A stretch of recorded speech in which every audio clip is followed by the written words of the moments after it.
আমাদের পশ্চিমবঙ্গ রাজ্যের বর্তমান বিজেপির রাজ্য সভাপতি শ্রমিক ভট্টাচার্য তিনি একটা খুবই ভয়ঙ্কর কথা বলেছেন যে তৃণমূল দলের অনেক ভালো তৃণমূল নেতা আছে, তাদেরকে দলে নিলে দলের কোনো ক্ষতি হবে না, দল আরও ভালো চলবে। তো তারই এই বক্তব্যের ভিত্তিতে তৃণমূলের উপর থেকে নিচের তলার বহু তৃণমূল নেতা নেত্রীও আমাদের বিজেপিতে যোগ দিয়েছে।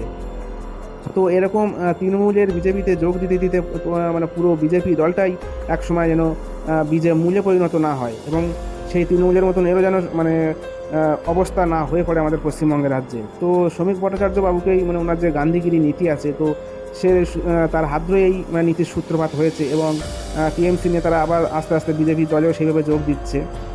তো সেরকম বিজেপি তো অবস্থাও তেমন একসময় হয়তো হয়ে যাবে, টিএমসি যেমন অবস্থা কোন পরিণতি হয়েছে, এবং পুরো টিএমসি দলটা যেমন পুরো দুর্নীতিতে পুরো একদম ভরে গিয়েছিল, তেমন বিজেপির দলটাও আস্তে আস্তে এরকম হয়ে যাবে। তো বিজেপির নেতৃবর্গর কাছে একটাই বলার আছে, আপনারা এইভাবে যে তৃণমূলী নেতাদের দলে যোগদান করাচ্ছেন অবশ্যই ভেবে চিন্তে কাজটা করবেন, কারণ ভবিষ্যতে তাদেরও যেন তৃণমূলের মতন অবস্থা না হয়ে যায়।